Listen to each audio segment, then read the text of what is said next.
Welcome to Inhales with Keni Silva. Did you ever feel stuck? Do you ever feel like you need that extra help to walk you through the pain instead of just sitting there and feeling anxious? Well, today's guest, Dr. Nikki Monti, a psychotherapist, a spiritual healer, she's going to help us do it. So you should stay and watch us, and she will help me to be unstuck too. She will give us little tricks how to meditate, how to do the breath work, how to realize that everything in our head is just our own thoughts, that sometimes we have to say stop. Welcome, Dr. Nikki. Thank you. It's so good to be here. Thank you. Well, I'm very excited for different reasons. First of all, because I want to learn how to be unstuck. And what does it actually mean to feel stuck? Well, to feel stuck, I mean, there's many versions of that people could give you, but for me, being stuck means repeating your patterns over and over and over again with no awareness of how you can shift your relationship to those patterns. Because all freedom from stuckness is about a change of perspective. All healing is about a change of perspective. So we have these original stories that we were born into. For instance, I was born into a family where I was easily convinced that I was absolutely unlovable. Now, the family I had was the family I had. That story isn't, I went to boarding school for 11 years, and that's the story, and that's the way it is. I can't change that story. But what I did change was my relationship to that story, how I perceived that story, what I thought that story meant, and the assumptions that I took away from having that story and all the other stories that followed that. Well, how did you know that there is time for me to look at things differently? Because a lot of people, I think, we know like certain things were not ideally when we were growing up, but we don't realize that it affects how we look at things or what we, expect from life. How did you realize that you need to start searching within you and changing the idea how you look at that? Right. Well, number one, for me, I was always a seeker. I was always interested in how people work, how I work inside. How we can join together with each other. I was very much about the kind of kumbaya of it all, even before there was such things as hippies and things like woke and all the things. I was just naturally that person, very much about the humanity of it all. But besides that, my life sucked. So that was a big clue for me that something was going wrong. I had terrible choices in partners. I lived my life was full of self-sabotage, and I was undermining myself at every turn. Now, the tricky thing was I didn't look like that. I looked like I was pretty much put together within the groupings that I was running around with. I looked like I was smart enough, and I did well enough, and I made things happen enough. People kept asking me to marry them, and I kept saying yes. So I had had a bunch of marriages. But so I seemed from the outside to be doing okay, but inside I was in pain. I was in self-loathing. I was in fear. I behaved fearlessly, but I was in fear. I thought I would never really be loved, and that was because I was unlovable. So you think that everything that was going on in your life it was because of love? Yes, I believe that the only thing we ever work with in our life is love. Love of self, love of other, love of the universe, if that's your deal. It's all about love. If we cannot appreciate ourselves, and I'm not talking about love the way most people do. When I work with couples, for instance, I always tell them, love is the easy part of relationship. It's the first thing to come and the last thing to go, but it's all the stuff in between that makes relationship work. Mutuality, respect, sharing, doing the inconvenient thing, all those things are what make relationship work. And we talk about love in sort of this, overarching way. But I'm talking about a true feeling beginning with a true feeling of deservedness, of rightness of purpose, of centeredness, of a willingness to participate in the wonderment of life itself. All of those things vibrate and describe love from my point of view. And on the platform on which I stand, there are no other people. There's a quote that says, "The person we love doesn't exist, but is a projection through the lens of our mind on the closest thing that approximates our desire." So what does this mean? It means that everything lives inside of us. That guy we hate over there, he's us. He's inside of us. Now, we're not so stupid that we do it exactly the way he does it, but we have a version of that. You know, I love to tell on myself in this way. I once had this, I had, I mean, this is awful. I shouldn't be laughing about it, but I had this, like this distaste for the homeless. I'm a spiritual teacher. You know, I mean, this is not cool. I'm teaching people to love and be generous. Yes. And I'd pass by somebody and I go, get yourself together inside myself. And I thought, I need to look at this piece, right?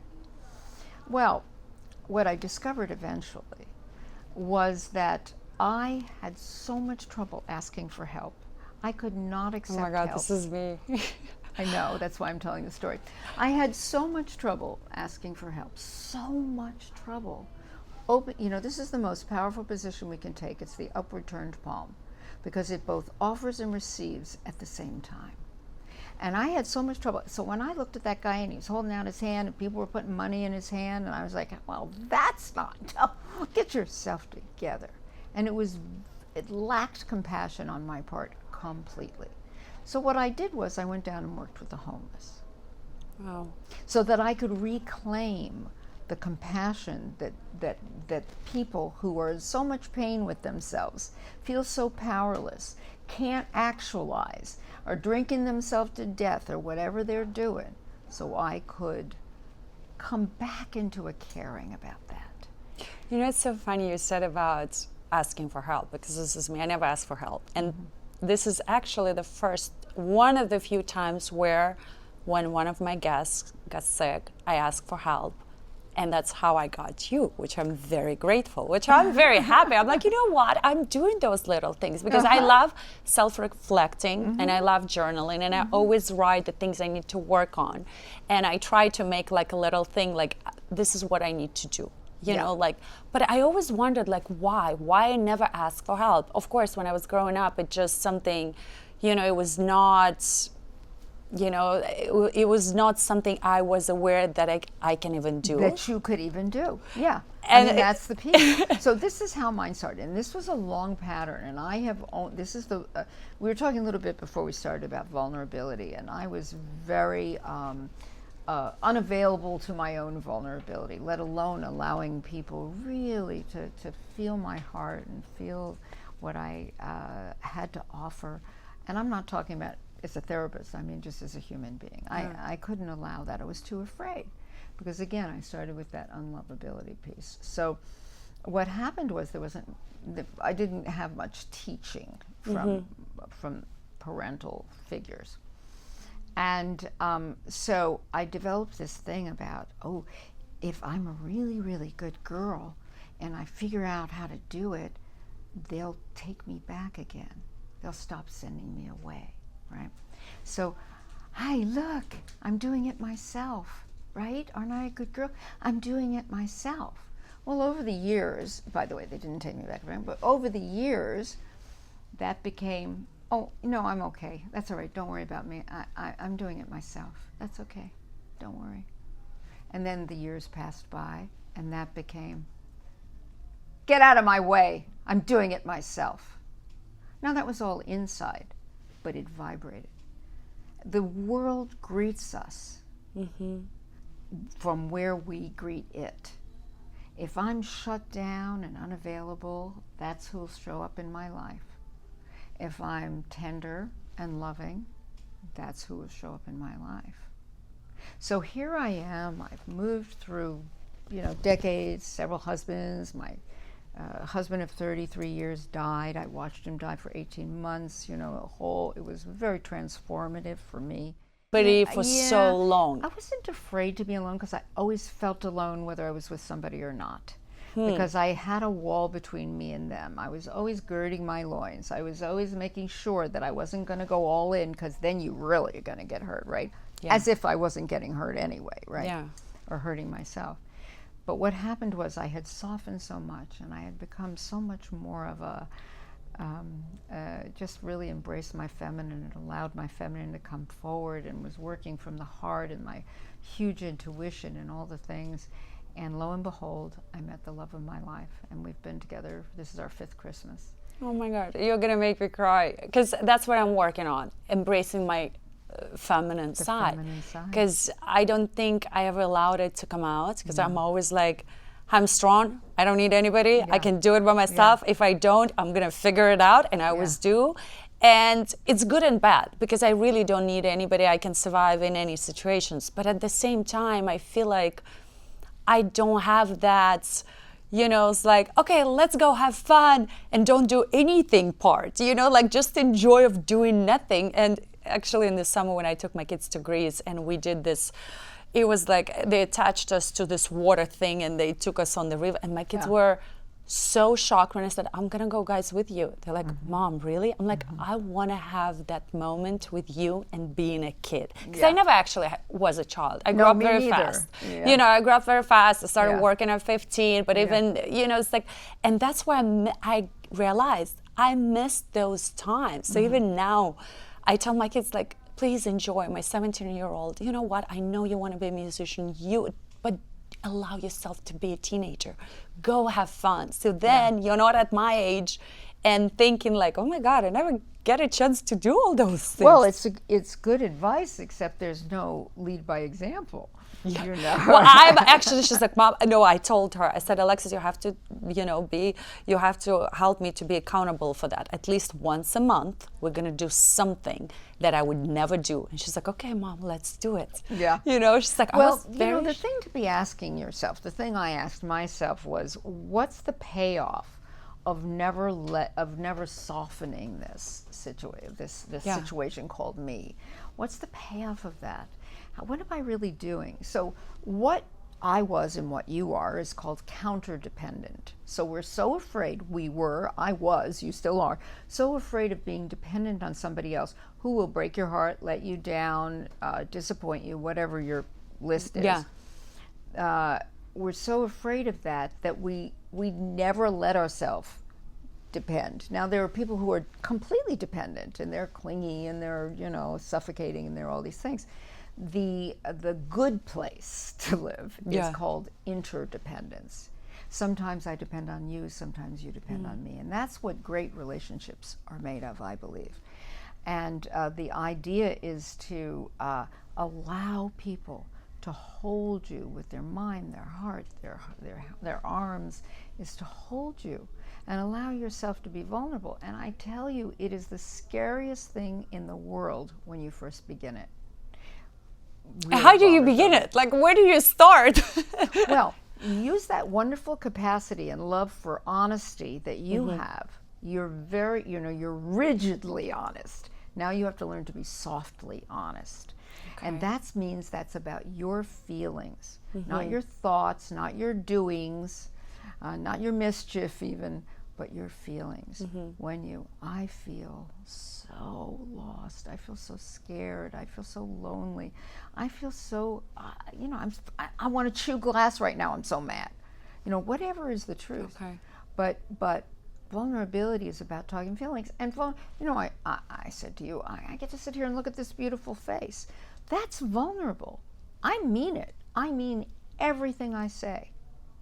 And the people who work with me know that. So when I come after them, they know that when I then say, great job, man. Boy, you really got that. That's such a great development. I mean that too, So, but we have to do that with ourselves. We have to say, great job. We have I'm to learning say, that too. yeah. We have now tradition. Every small achievement we celebrate. Yes. Me and my mom, I'm like, okay, because I'm always in the rush for the next thing. Mm-hmm. And I'm never like, oh my God, but look back. So now I write, like every quarter of the things I did. And a yearly, then we celebrate like small things. Me and my mom, I'm like, okay, because I'm always in the rush for the next thing. Right. And I'm never like, oh my God, but look back. So now I write, like every quarter of the Yeah. things I did, then Yeah. a yearly, then we celebrate like small things. Yeah. Because I realize it's also important to see how far you go and be so proud of the work I already did instead of constantly, I'm like, no, it's like the interview I did and the person was like, oh my God, you're 42, you already did so much. I said, you see, that's how you look at it. I look at it, I'm already 42 and there's so many things I want to do. I should have been here. But that's me again, because... Well, that's you undermining yourself, Yes. actually. So you can't feel fulfilled. That word came up before between us. Yes. You can't feel fulfilled because you're not feeling fulfilled. So my favorite, mantra or phrase to say, and I say it a lot to myself to get centered. So say I'm doing this and I'm all scritchy and like this and I want to get centered. To myself I say with a deep breath, here am I. Here am I. Right now, here with you, with your beautiful heels and your monochromatic loveliness. Here am I. And everything goes down into my body. Everything I settles. felt it. Say it to yourself. I felt Just it. try it. Here am I. And now breathe down into it. Here am I. Here am I. Look how much softer you feel and look. Look at you right away. And you can do that. I have a little 7-minute meditation. I'd be happy to send to your breath meditation. You do it every day and you start to feel that. And you start to connect to the center of yourself. This is the heart center, and it's we call it the clear eye, the eye that sees everything. It doesn't have a lot of opinions. It's just here, and it's the balancing point of your body, right? And if you breathe into here and you begin to see something that works for you, I like a little flickering light. Some people like a camera that opens or whatever. And you see that and you have your image, and then you're running to the next thing. Like I didn't do that when I forgot my phone, had to go get my phone, right? I should have said, here am I. And then I would just travel down and gotten my phone and came back. And I wouldn't have had to have a lot of nonsense in my brain around it. That's the thing with anxiety. It's such a popular thing. Yes. Right? Do you ever say to somebody, oh, I feel so anxious, and they say, really? Because I don't know anything about anxiety. No. Everybody goes, I know, right? There's so much anxiety. I'm so anxious. I mean, I know a lot of it comes from our head, which All most... of it. No, all of it. And a lot of times I know with me, I will ask myself a question like, is it really true? And the question is no. And the answer is no. Because. But you can't stop it. Like, how do you actually... You can hear Yes. why. Because anxiety is 100% of the time about being in the next moment. It's about what's going to happen. It's never about what's happening right this minute. Now, that being Or the said, past. Right. Or the past. Future or past, but not present. The Yes. present is the present. Yes. Right? When the bear was coming, or the warrior tribe was coming, anxiety was cool. It was the alarm clock. It said, get the hell out of here, or stand stark still so they can't see you, or whatever the thing is. So we freeze, flee, or fight, right? Freeze, flee, or fight. But chronic anxiety on a daily basis, if a car swerves in front of you and your alarm goes off, great, perfect, that's excellent. But chronic anxiety, which we have become addicted to on a daily basis, I think it makes us feel important, makes us feel like we're really living the life, it's all so chaotic and exciting. It isn't. Being here now, being here with you, that's the deal. That's the gift. I don't have to be anywhere else. Why would I bother to do that? What if this were my very last moment? Could I say this was a moment well spent? Yeah, I could. How would you stop your thinking process when you get into that, Yeah. mode of, oh my God, and Yeah. you just cannot stop? I know, like you said, meditation, like me, it's hard for me to do that. I do Yes, I know. breathing, Of course it is. which is, Yeah, I know it is. I know it is. Use some words during your meditation, by the way, because for people like us, we need guidance, even if it's a sound coming from somewhere else or words we're telling ourselves. We take one word and breathe it and breathe it and breathe it, and it'll be helpful. But in the moment, there's several things. One is I actually use this thing where I say stop, literally say stop. I do the same thing. I look in the mirror, I'm like, you need to stop. Yeah. Well, if I start looking in the mirror, I'm going to get distracted. Oh, I need to fix this. This is why is this so crooked? Okay. Stop, and I picture a stop sign. I literally stop my mind car, and I go in a different direction. I change direction. So I'm thinking about, oh my God, what am I going to do with this client? If I get one more call about how disgusting the partner, and I think, I don't know what to do with it, stop. You know what would be great? I think I need to go home and make some onion soup for my honey.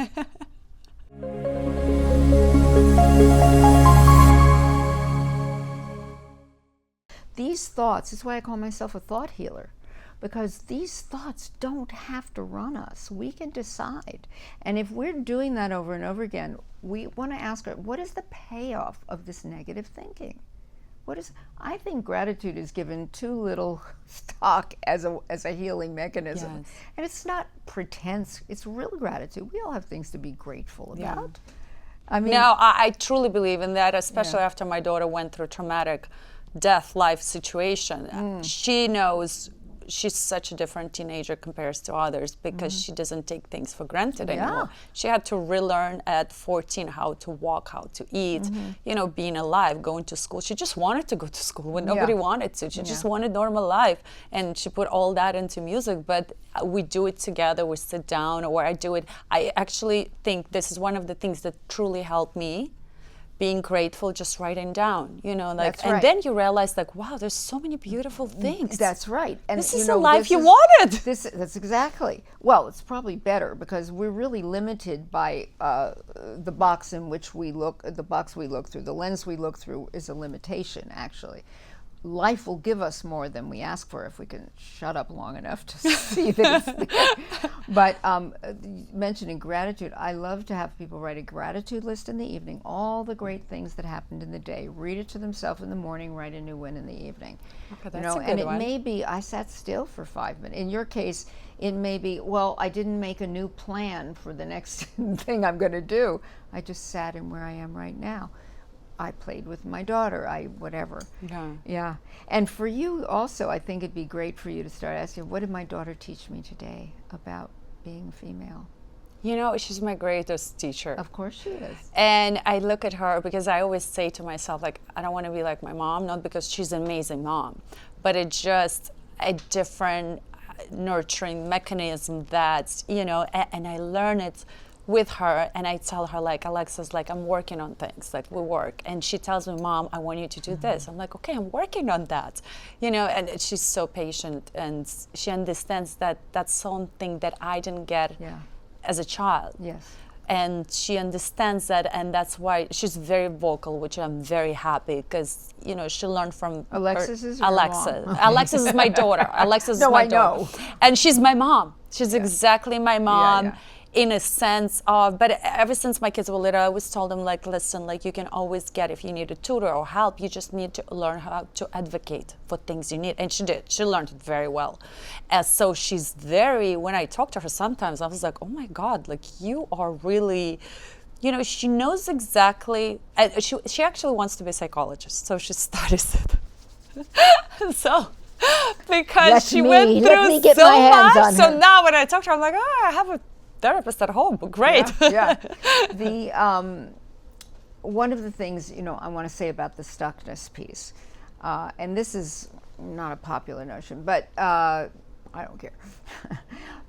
We have, from my perspective, and others wiser than me, we have 3 relationships our entire life. That's all we have: mother, father, child. We used to be.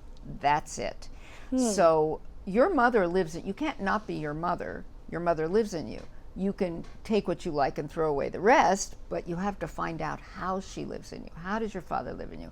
And how does the child you used to be, what does she need that she didn't get from you, not from other people? How are you nurturing her differently? I know that you're not nurturing her the way she deserves because you've already revealed that to me in a nanosecond, right? So our patterns start with those, a recognition of those, or our understanding starts with the recognition of those three people or parts of us.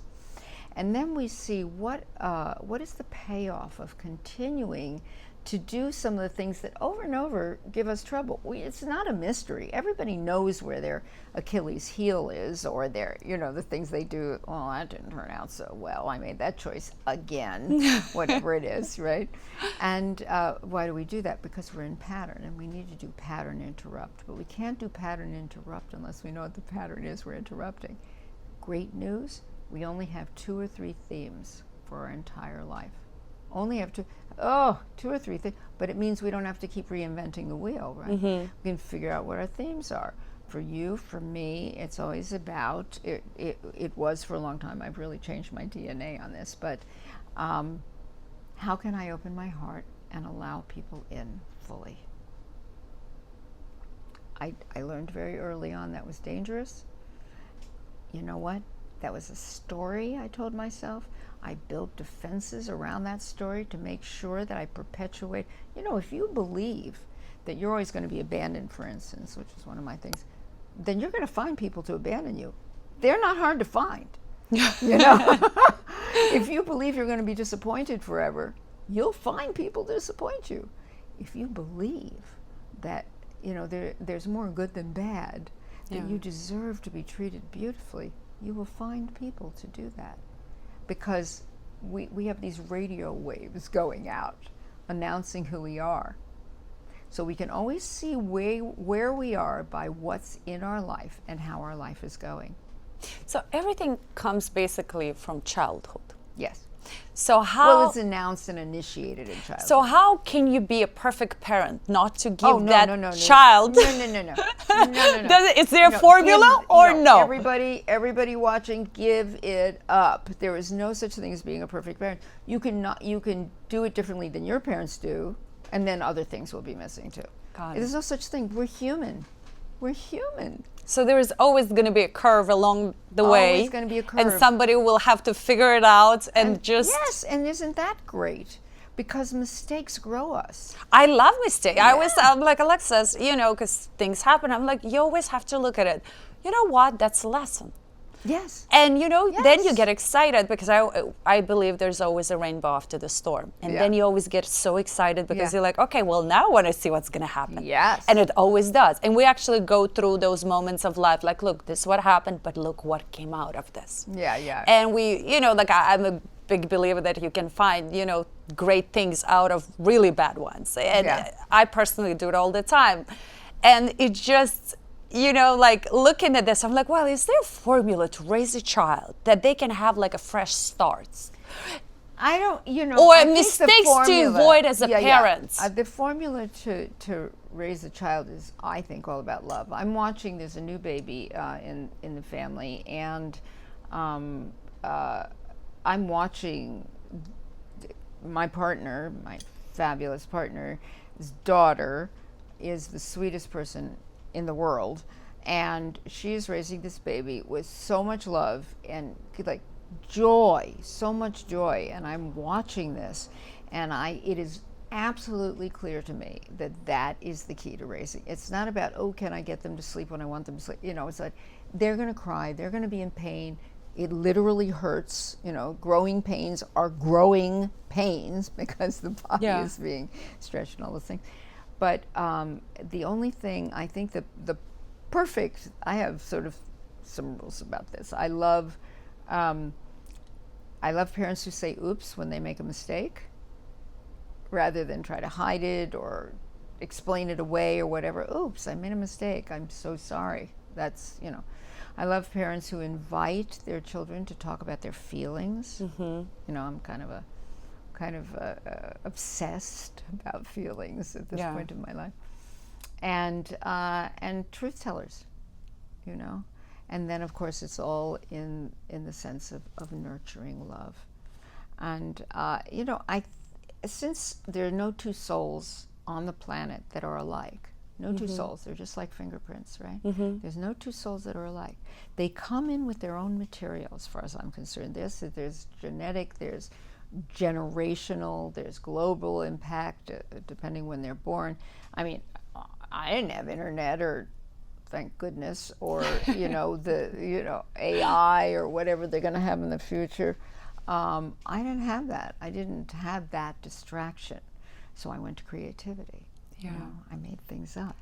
So I'm fine with that, and I like that. But they're going to be affected differently. Your kids are affected differently because they've never known a world without interactive technology, probably, I guess, right? Yes. Yeah. And that's why I tell my kids, I'm like, you know, it's from, you know, I think I had the happiest, you know, childhood in a sense that we didn't have all that knowledge in front of us when we were not capable to even look at it. We didn't have all those comparisons of things. That's right. You know, we just had a child. We never had to worry about having fun and somebody will take a picture and post it. And, you know, this is the new generational things like, okay, well, be careful, not about having fun, about somebody taking a picture of you having that much fun. And all the compare and despair, too. You know, and compare. And I tell them, like, you're growing up in a different, you know, generation that I don't understand. And even I want to help you to guide you through this, but I wasn't brought up here. You know, again, so if each soul is different, you're not. I don't believe that you're in charge, and this is just an opinion, but I don't believe that parents are in charge of navigating the world for the children. I think they're there to keep a safe incubator while they're growing.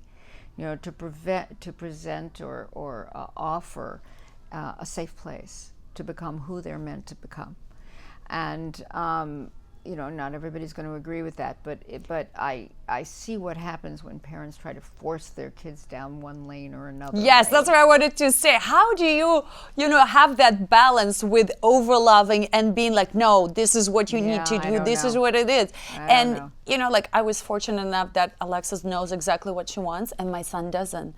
And of course, he's younger, he's 13. And I'm like, you know, try different things. And I don't want to push him into things, you know, and at the same time I told him, I said, you know what, you're going to figure it out. Yeah. It's all going to work out.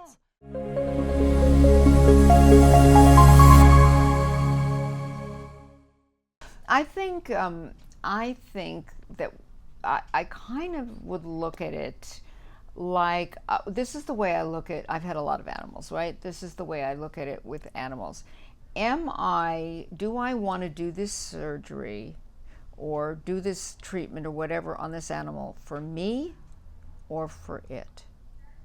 Am I trying to keep my animal alive for me or for the animal? Because sometimes they're in so much pain and the surgery is going to make it worse than it's going to make it better. And, you know, am I putting them down because it's convenient for me? Am I putting it down because what is going on?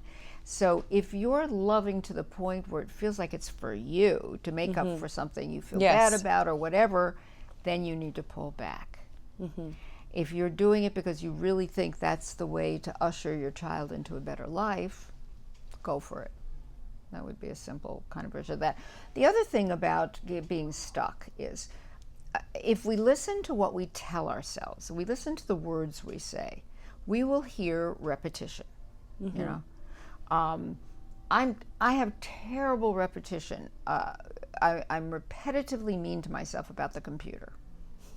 I say the meanest things to myself. Oh, you're such an idiot. Aren't you ever going to, you know, and I try, I have to get better at that, you know. But the truth is, I am kind of an idiot about the computer. But I don't need to keep telling myself that, right? I'm late to the party on it, you know, whatever it is. They keep changing how it works.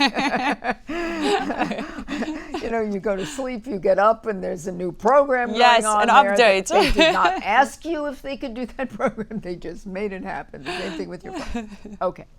And a little powerlessness there is what it's happening. Listen, we're all dealing with powerlessness. That's the whole conversation, really. You know, I was an actor for quite a while, and in all scenes in acting, it's either, you know, you're either acting power or love, right? But it's powerlessness. That's what we're doing in life. Where's our power, and how do we surrender to powerlessness? And those of us who have kept a very tight leash on ourselves, or rein on ourselves, I got to get it all done.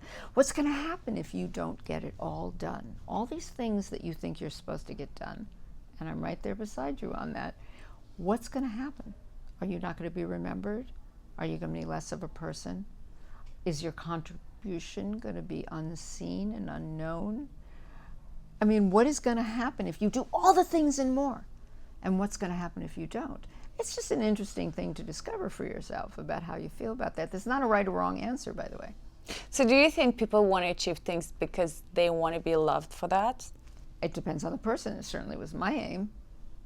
You know, I wanted to be an actor because then everybody would love me. First of all, no.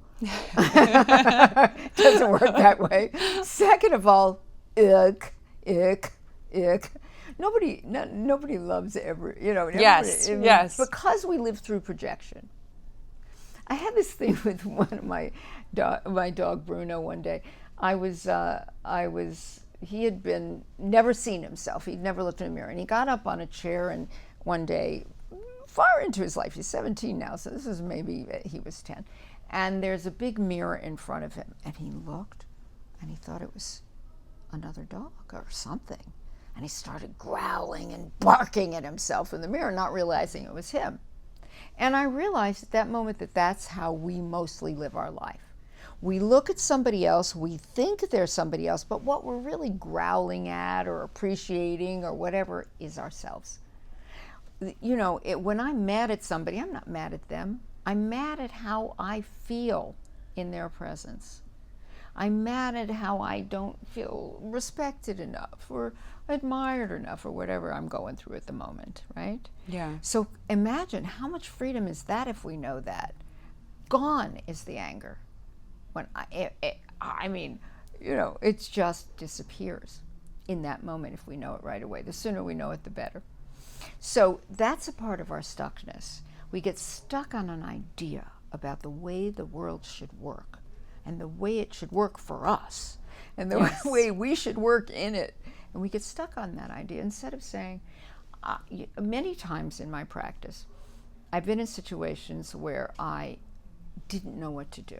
You know, I took a group to a mountaintop one day, or for a workshop one time. I do a lot of workshops. And I was up in a mountaintop. You have to go up this mountain to get there. And there's no way, you know, you can't go down to a store for 10 seconds, you know, it's a journey. So we're up there, and one of my clients had Crohn's, and she had a Crohn attack. And I'm up there we're up there. There's evacing her out is the only way. And meanwhile, she is screaming at the top of her lungs. And I said to myself, I don't know what to do.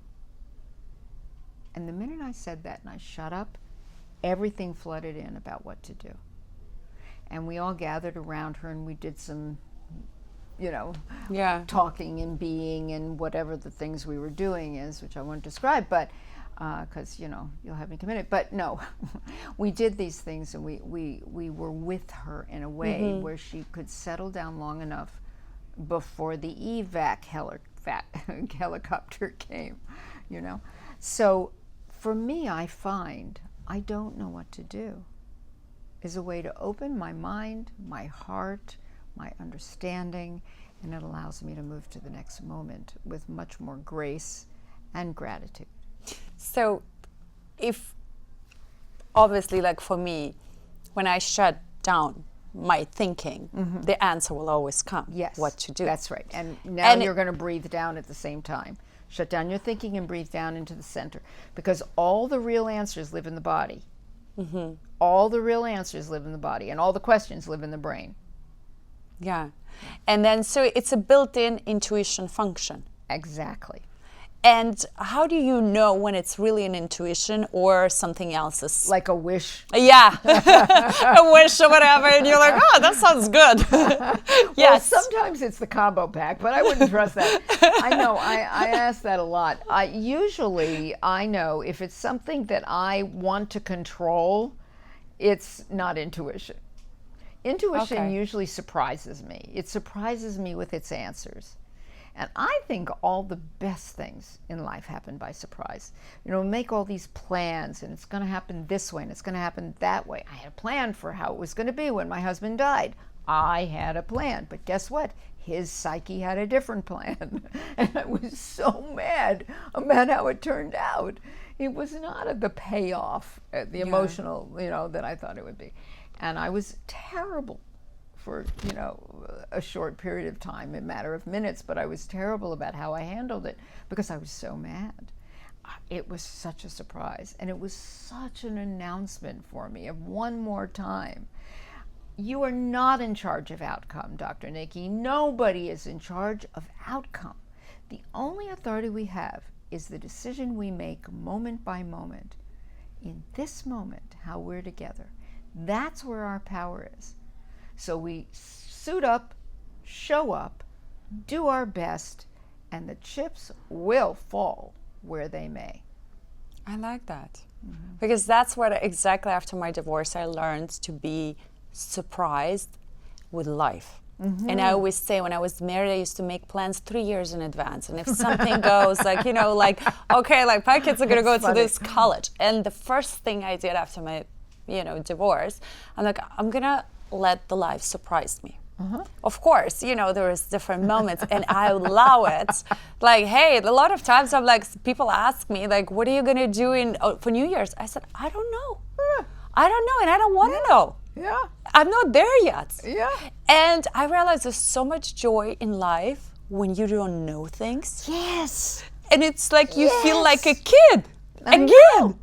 And it's just, you realize that nothing bad is going to happen. Yeah. But that surprise, I think with age, I came to this country, I was 19. I was so fearless. I didn't care because I had so much, I'm like, I'll start all over. I have all this time in the world. Yeah. And when I had kids, I think it's a responsibility in me that now I'm not just in charge of my life, I'm in charge of 2 other kids.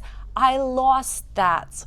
And now, finally, I'm like, you know what? It's like still gonna be okay. I hear what you're saying, and I'm not your therapist. I'm not your therapist, but I do want to say I think you misunderstand yourself. I do not think that you lost the vigor of your fearlessness. I don't believe you. You wouldn't be sitting here creating your own show if that were true. I don't believe it. I do think that you... Well, it started after my divorce. I found myself. I started figuring out who I was at 38, what I want to do. And I said, I'm going to try everything. So somebody, when they call me, hey, do you want to be in a movie? I'll try. Why not? I'm trying everything now to figure it out. Well, you've probably got a few minutes left, so it's not exactly... oh, great, But she's in a walker, the trying thing everything. is, I don't have a fear of failure. Yes. I don't. Yes. And that's my biggest, Yeah, I that's think, great. That's a it's gift. because I love to try don't either. things, just not for the outcome, but I'm very competitive, so it has to be a good outcome. Yeah. But I just want to experience it. Right. I think life is So about you're- experiencing. So you are fearless, and I don't believe that went away when you're it's just that you were preoccupied with And having a child. yes. There's a fearlessness in that even, and having 2 Yes. children. There's a fearlessness in that. I just don't think that, I think that your Achilles heel is the vulnerability piece. Probably. And so that's a different kind of fearlessness, Got it. to be vulnerable. But having children does change so much in a woman's life, I feel like. It can. It certainly changes logistics. I like that. That's how I'm going to look at it. But and it's a great teacher, but there are many and now of course a lot of times the men are the home caregivers, and Yes. the women are out there making the bacon and frying it up or whatever it is, bringing it home, whatever that phrase is, but or it's more equal and all of that. It can change people, and a lot of times I remember I was working with these 2 doctors had been married previously, a man and a woman, and they had been married previously. They found each other on an app, and they wanted right away to have a child because of where they were in their age range, in the middle. And he said to me in a single session, he said, I think she's going to change a lot. She's very masculine. He said, I think she's going to change a lot when she has children. I said, I wouldn't count on that. It doesn't always work that way. But you're going to be a great home caregiver. You have that desire to nurture because of what you didn't get from your father, and et cetera, et cetera. And lo and behold, they had a child, and she kept working, and he stayed home. No, was she? I don't think she was a doctor. She was a lawyer. So she kept working, and he stayed home. And great, right?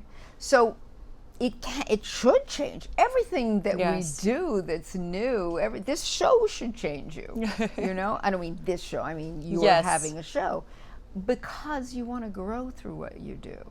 If we stay on point, what is that? What is that? There's this thing called libidinous life flow. My mouth is so dry. Libidinous life flow. And it comes through us, and it's the life force. It's the life force. And that is what, I wanted till my agonal breath. That's what I hope to hold on to and allow and be in.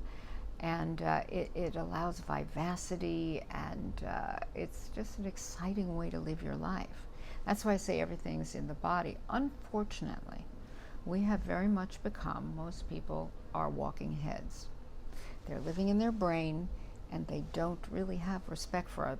They can carve their body or shape their body or, make their body beautiful, but they don't live in it with respect and appreciation. Yeah, no, I totally agree. And unfortunately, we are at the end of our show, which I know, and I can talk to you forever. That's why I'm like, I want to see you next week, but I want you to tell listeners where they can find you so that they can talk to you, because talking to you, I already know, okay, I'm going to be changed. Okay. First of all, when I see you, I'll give you my book. I'm not even going to have to I know, and we didn't even touch on all the books you wrote. Yeah. You're going to have to be back. The most recent, I'm ready. I would love you to be back, love to come back. But where they can find you. Okay, so my website is, this is no surprise, www.stucknomore.com. Stuck no more. I love it. And on the website, I read the audio myself, so that was great. And you can get it in all the forms, all the platforms, the E and the hard and the soft and all the things. And if you go on my website, if you want to go straight to the book, it's stucknomore.com/books. But my website has all kinds of things. It has the downloadable free meditation. It has videos about defenses that you can just hang out with. It has of course the podcasts and the TV shows and all the things that I've done. And it has my other books, Stuck in the Story No More and Our Love Matters, Find It, Fix It, or Let It Go. Love that. So it has all the things, and it's fun. It's a fun website. And through that, they can contact me, and I'm available. I do workshops and speaking engagements and all the things that one does. Thank you so much, Dr. Nikki, for coming to Inhales and helping us to get unstuck. Well, it felt like a real conversation. Thank you. Thank you so much.